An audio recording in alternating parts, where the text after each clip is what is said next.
Limbus Company's newest season highlight identity is finally out, and the powerful leader of Season 7 is none other than the Blade of the House of Spiders Ryoshu. This ID is insanely strong, as she boasts not one, not two, but 3 keywords, all of which she uses efficiently, as well as a sacrifice mechanic allowing her to one-shot her teachers, grow her skill tree ever stronger, and unlock extra slots even in modes where that's usually impossible. Safe to say, Blade Ryoshu is completely broken, with potential to take up the #1 spot in the entirety of Limbus Company. And in this video I want to go in depth into her kit, as I'm sure you've already seen someone skim through her kit preview, and I want to look at her performance in Burn, Bleed and Poise, while also discussing her sacrifices and the full sacrifice team that can very well be meta in the upcoming Refraction Railway. Suffice to say, there's a lot to talk about. But before we start, allow me to remind you that most of my viewers are not subscribed, so if you find yourself coming back to my videos or end up enjoying this one, consider subscribing. It takes just 1 second and helps me out a lot. Now let's get to Ryoshu. We'll start with her kit. Ryoshu has 248 health, an average speed roll and a +2 defense level. Her Sin Affinity spread consists of Lust, Pride and Wrath, with a Pride defense. All of Ryoshu's skills gain final power from Burn and Bleed on the target, as well as Coin or final power from Poise on self. Ryoshu's first skill is Triple Slash. It rolls up to 17, gives 3 poise count on use, and its coins give 5 poise and inflict bleed trail, while inflicting bleed, bleed count and burn count, as well as dealing extra damage on crit. Her second skill is Triple Slash Echo Shear. This one rolls up to 21, gives 3 poise count, 2 poise and inflicts 4 burn. When critting, it also inflicts 4 bleed and deals bonus slash damage based on entanglement. Ryoshu's skill 3 is Rend Space. This one rolls up to 32, deals bonus damage and gains attack weight based on entanglement, gives Ryoshu 5 poise and deals bonus damage based on unused attack weight. At attack end, the skill randomly inflicts Blade Trail between the targets hit by the skill. The 1 coin of Rend Space deals bonus damage on crit, inflicts 3 burn and bleed, and then, on crit, activates the stacks of both effects, while also dealing bonus slash damage based on entanglement. As for Ryoshu's defense, she gets any weight that gives her 3 poise count at combat start, and 1 poise on each evade. The interesting part, however, is that it also targets the latest deployed House of Spiders ally at combat start, targeting 2 once Ryoshu has 1 Strength Severance. And once those allies can't use any more skills this turn, Ryoshu kills them using Slay the Heavens. And this is where we get onto Ryoshu's other skill forms, which are quite different from her base skills, and very unique. Slay the Heavens is Ryoshu's skill 1-2.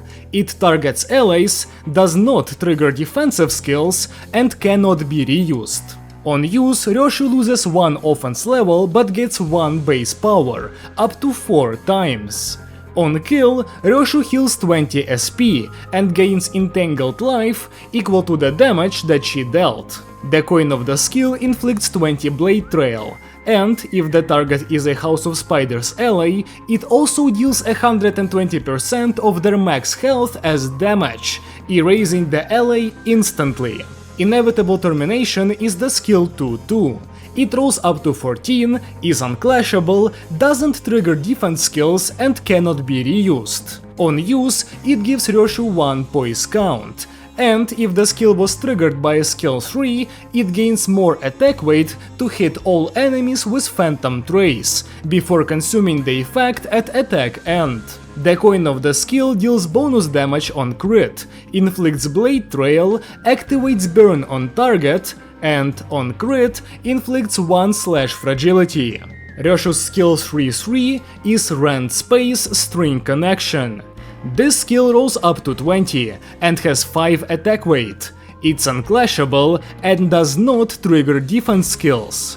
On use, Ryoshu gets 5 poise and shin, and at attack end, she loses her first stagger threshold. The coins of the skill inflict 5 burn and 2 bleed, and then activate burn once. Ryoshu's skill 3-2 is Rend Space Echo Shear, and this one is her biggest nuke. It has 2 coins, 3 attack weight, and rolls up to 18, going higher with Entanglement. For every string severance on Ryoshu, the skill loses 1 base power, but gains an extra copy of its first coin before using coin 2. The final coin gets power from Entanglement, and the skill does extra damage if its attack weight goes unused. At attack end, the skill raises the minimum and maximum stack of Entanglement by 1, and resets the current value to the minimum, up to 2 times per encounter. It also consumes 50 Dihai Star's Blade. The first coin of the skill gives Ryoshu 1 poise count, and inflicts 1 burn and bleed. The second coin deals extra damage on crit, deals bonus slash damage twice based on Blade Trail and Entanglement, and then activates both burn and bleed on the target. This concludes Ryoshu's vast skill set, but she still has a bunch of passives. Saikai is the first one, and this one makes Ryoshu start the fight with 0 Entanglement and 0 String Severance. At encounter start, the minimum and maximum stack of Entanglement is increased by 1 for every 3 House of Spider identities in the loadout. All damage that Ryoshu takes is redirected to the lowest House of Spider's ally, and when Ryoshu's HP drops to 0, she gets to cheat death for 1 turn. Whenever a House of Spider's ally dies, Ryoshu gets unique buffs depending on the ally. I won't read out each one, but they're all small thematic offensive and defensive buffs. If there are no identities that can return or sub in, Ryoshu gains extra skill slots for every 3 dead House of Spider allies, up to 3 extra slots. This doesn't let you have more slots than max, but it does let you multi-slot Ryoshu even in modes where multi-slotting is usually impossible. Also, all of her keywords apply for mirror dungeons, and she can change the in-game music. Ryoshu's second passive is Space-Time After Image Collapse. At turn start, it inflicts Phantom Trace on a random enemy. More enemies get inflicted with the effect based on the amount of dead House of Spider's allies, up to 3 more targets.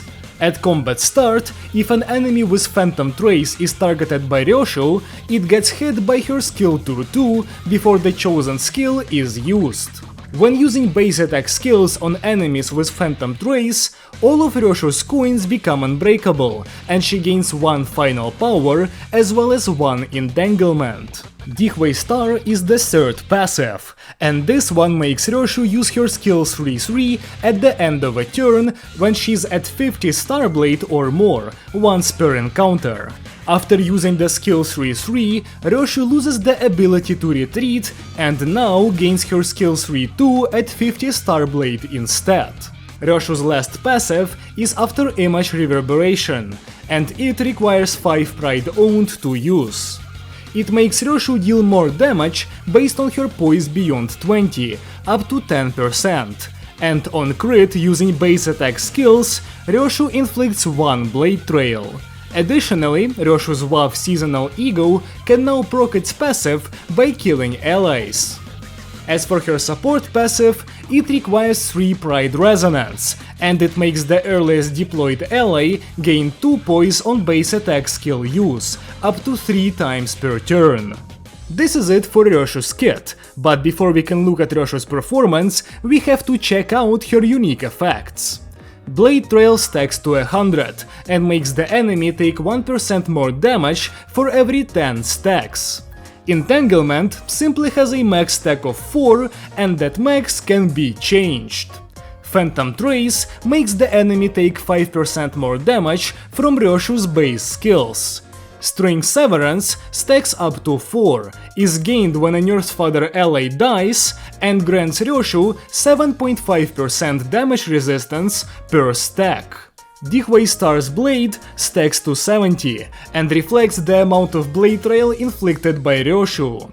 She can gain a max of 25 stacks per turn. Shin Dihwei Star grants Ryoshu 2 speed and gives 2 poise and 1 poise count whenever Ryoshu uses a base attack skill. It also grants Ryoshu 10% more damage on crit and 20% damage resistance against unopposed attacks and unbreakable coins. Now we're actually done with the kit. And wow, what a kit that is! And from now on, we're gonna be talking about Ryoshu's performance, the teams she likes being part of, and how to play said teams. Let's look at Ryoshu's base gameplay pattern first, before we move on to team compositions. The name of the game with the new identity is Sacrifice, and Ryoshu can sacrifice her House of Spiders allies to gain a lot of power. The unique buffs each sacrifice provides aren't that strong on their own, but when added on top of each other, Ryoshu gets a 30% damage amp, extra speed and clash power, extra poise, extra burn, more defense level and a barrier, and even sinking infliction on top of all that. To get your hands on these juicy buffs, you're gonna need to do a bit of slaying the heavens with Ryoshu's skill 1-2. The current best approach to maxing out your sacrifices uses ego skills of other units, so we'll get deeper into that in the teams section. But what you need to know now is that Ryoshu's skill 1-2 will target the last deployed ally first. And if you give that slot over to a Nurse Father, you can give Ryoshu Strength Severance, which allows every following skill 1-2 to hit 2 allies, speeding up the setup greatly. Keep this in mind, as you always want to kill a Nurse Father on the first turn with Ryoshu, never an apprentice. On top of the small unique buffs, killing Nurse Fathers also empowers Ryoshu's skill 3-2, giving it an extra coin.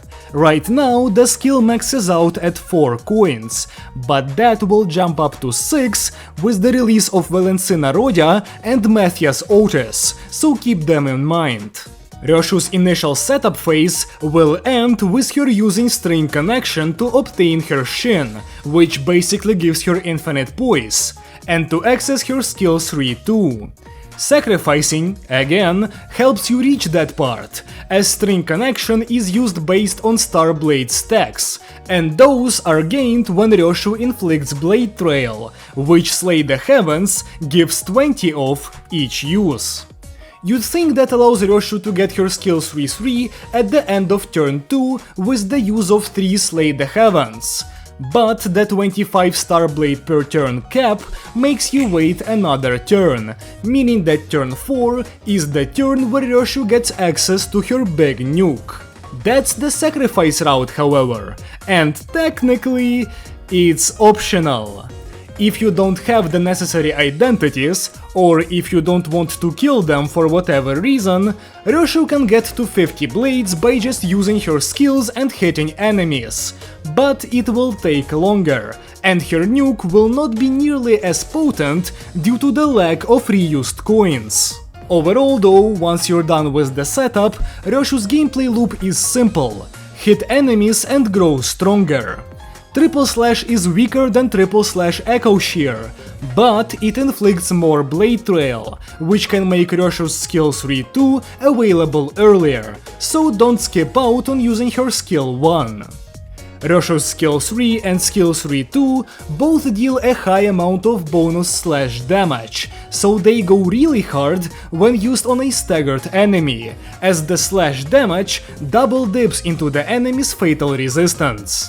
Ryoshu's gameplay loop gets a bit more interesting when you pair her up with some of her egos though, but we'll get into that in the teams section.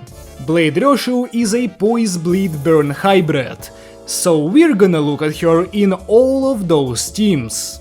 We'll start with Burn, as after a lot of burn season jokes, Project Moon have finally bestowed upon us our first, highly powerful burn identity of the season. And, much to my surprise, Ryoshu isn't just good on burn because of her damage, but instead, her utility shines through incredibly hard on this composition. Her skill 2-2 does a lot of heavy lifting here.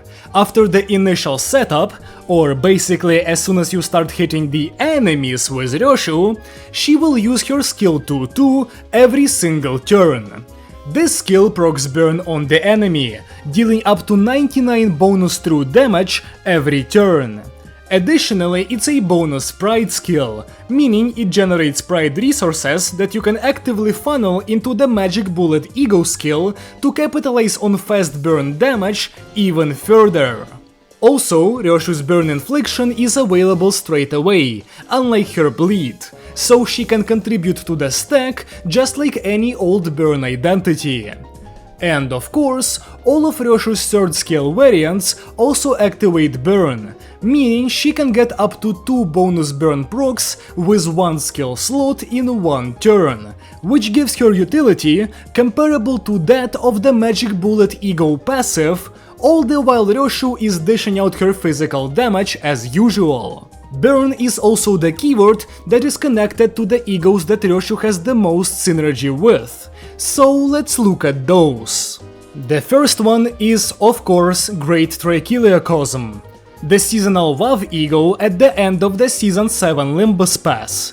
See, I never got to make a video on the pass egos this season, due to some personal issues, so I never got to complain about this ego publicly. The biggest issue I have with Great Trick is its damage conditionals, among which we have Entangled Life, an effect unique to this ego that holds a 200% dynamic modifier locked behind itself on the last coin. Previously, the only way to get Entangled Life was to use the ego itself, but without the effect, the first use would be quite underpowered, especially for a hefty price of 4 Wrath, Lust and Pride. Luckily, Blade Ryoshu gains Entangled Life when sacrificing allies, meaning she can get that fat modifier online without needing to throw out an underpowered version of the skill first.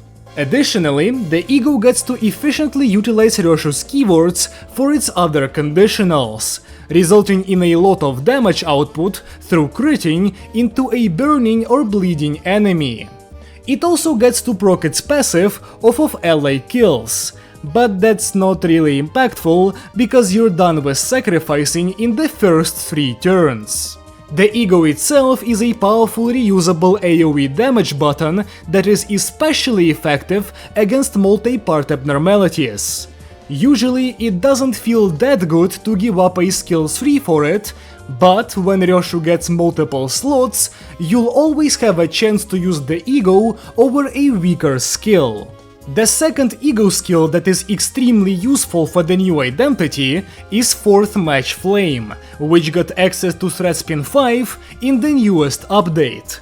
This ego does not boast an incredibly powerful combat stat line itself, but it has a potent passive that you want online early. The passive empowers every 4th skill that Ryoshu uses, giving it extra power and burn infliction on hit. With Threat Spin 5, the passive also makes that skill do more damage based on the enemy's burn if the skill's affinity is Wrath. And if the skill is an ego, then before flipping coins for damage, Ryoshu gains or loses SP based on the ego's coin type.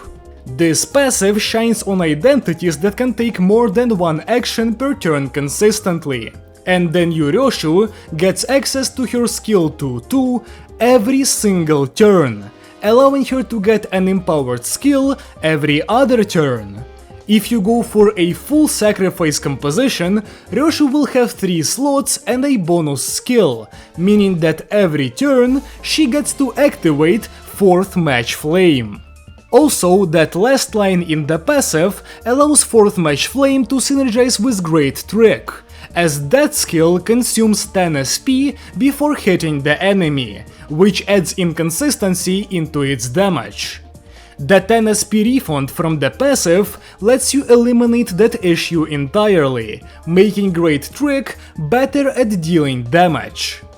These two are the main contributors to Ryoshu's one-woman army playstyle, but really, there are ego synergies between this identity and damn near every other skill Ryoshu has access to, as they all tend to interact with burn, bleed or poise, as well as slash damage, while also benefiting from extra skills being used every turn. And the team where you get to use all of this great power is a brand new variation of burn, the full sacrifice composition. The stuff I said about Ryoshu's skill 2-2 doing heavy lifting in burn is true for shorter story boss encounters, like Lei Heng and Rien. But when you enter a longer fight, such as Refraction Railway 5 Section 1, Blade Ryoshu becomes a whole different beast altogether. The team for encounters like that consists of all the House of Spider identities, of course. But they will all be sacrificed, so as of right now, the slots you're left with are Merceau, Heathcliff, Rodion, Otis and Gregor. Refraction Railway 5 is 6-slot content, so we'll look at the team through that lens. And with Ryoshu being able to take up 3 slots on her own, you're left with 3 other identities out of the 5 remaining slots helping her. In my footage, I leave Heathcliff, Merceau and Gregor alive, and to let Ryoshu take up the extra slots, you will have to kill the remaining 2. To do that, you want to initially field a team of Ryoshu, the 2 poor souls, dressed in some weak low-level identities, 2 House of Spider units that can die to Fell Bullet Corrosion, in my case that's a level 60 Dawn and a level 1 Sinclair, and Rien Yisang, who you have to deploy last, so that he will be the one targeted by Ryoshu's Slay the Heavens on the first turn.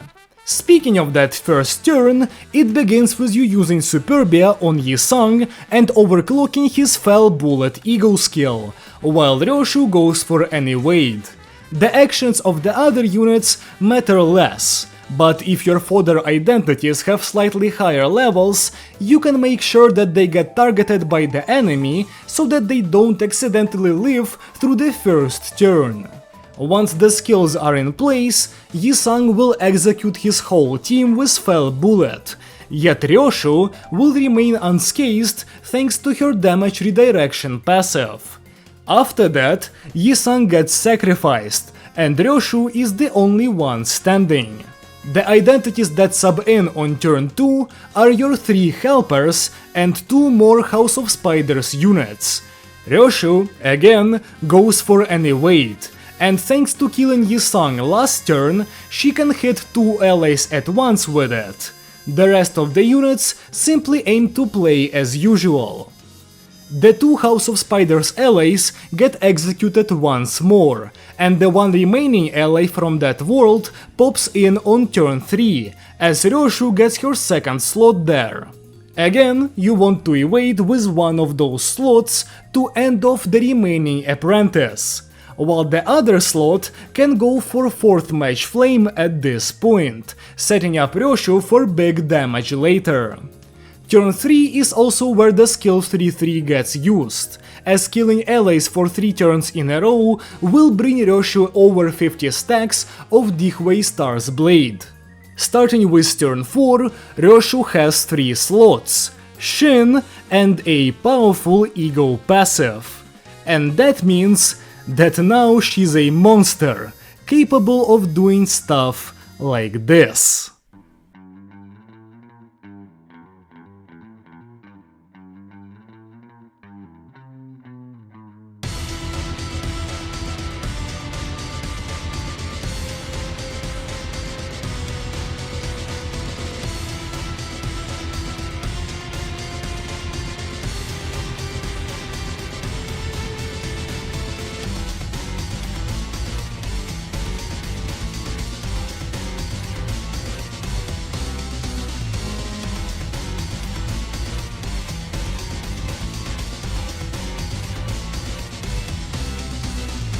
This team makes me think that Ryoshu is straight up the strongest identity in all of Limbus Company. But one thing you should keep in mind is that 3 turns of setup is a lot for boss encounters, meaning that the full sacrifice team is not optimal everywhere. Of course though, once we get Refraction Railway 6, all eyes will be on that mode, and I'm sure that full sacrifice Ryoshu will be the meta in there. This is Ryoshu's main best team for now, but we should also go over what she does in Bleed and Poise. As a Bleed identity, Ryoshu is really just here for longer fights. Bleed as an archetype shines mainly against bosses, where you can utilize skills like Kurokumo Heathcliff's skill 3 to stack up a huge amount of bleed on the target instantly, leading to a fast kill via status damage. Ryoshu cannot contribute to that strategy at all, as her bleed infliction is locked behind crits, which require Ryoshu to first spend some time building up poise. On the other hand, in encounters like everyone's favorite RR5 Section 1, bleed damage takes a back seat, and physical prowess of bleed identities starts mattering a lot more. Here, Ryoshu can actually help, as she's got good damage and access to AoE, as well as a last skill 1 for resonance chains. Honestly, her bleed value is similar to a better Pinky Sinclair, which makes sense, I guess. But conceptually, her kit is just not built to support bleed in its best encounter type, and Ryoshu mostly acts as a stat stick when she is used on the team. Lastly, Poise isn't a team. Now that sentence deserves a video of its own, and now that I'm functional again, it will get one. But let me use this opportunity to discuss Ryoshu's Poise generation. Again, here we can compare her to Pinky Sinclair, and that is to say that Ryoshu's Poise gain is great. Her skill 1, skill 2 and skill 2-2 all give enough count to cover their coins, and once you achieve Shin, which Ryoshu does pretty quickly, you start covering the turn-end decay and going positive with those skills. All of Ryoshu's skill 3 variants are negative at base, but her skill 3 and skill 3-2 both cover their coins after Ryoshu gets Shin. Note that skill 3-2 gives poise count with its first coin, which is the coin that you get more copies of as you kill Nurse Fathers, meaning that it does not become more negative as you sacrifice more allies. In terms of potency, Ryoshu also does well. A 5 potency skill 1 is actually insane, and Ryoshu's free skill 3-3 as well as Shin make sure that you hit the poise cap pretty quickly. When going for full sack, Ryoshu's poise swiftly rushes towards the 99 mark, and while her passive does let her get value from overcapped poise up to 30, I do wish they let us use poise beyond that, because Ryoshu's poise generation is actually crazy with 3 slots. And with this, I don't think I have anything else to say about the Blade of the House of Spiders, Ryoshu. Honestly, the unit exceeded my expectations. Of course, I saw the huge damage from a mile away. I mean, I think we all did. But the surprising part for me is how much of a burn identity the new unit really is. Judging by Rian Yi-sung, who, and this might be a hot take, doesn't have a very unique playstyle, and does not demand anything out of his team, and is effectively just an independent manual win rate physical damage unit. I thought that the new Ryoshu will be more of the same, granted following an LA massacre. But I'm happy that I was wrong, and Ryoshu has a good amount of burn bursts, and that she uses 4th Match Flame extremely efficiently, because that adds actual synergy with other burn identities, and it's something that I feel like a damage stick such as Rian Yi-sung sorely lacks. Should you get her? Of course, she's the best unit in the game right now, and she might get even better with more Nurse Fathers. And this marks the end of my review of Blade of the House of Spiders Ryoshu. She is strong, she is versatile, she's the queen of long fights, and she's just so damn cool. I hope this video helped you fully understand Ryoshu's kit, because it's a pretty cool unit that requires some unique team building to get to her ceiling. If you disagree or have something to add, feel free to leave a comment down below, and I might read it and respond. If you enjoyed the video at any point, leave a like to let me know, and subscribe if you want to see more like this. Thank you so much for watching, and I hope to see you again soon. Goodbye!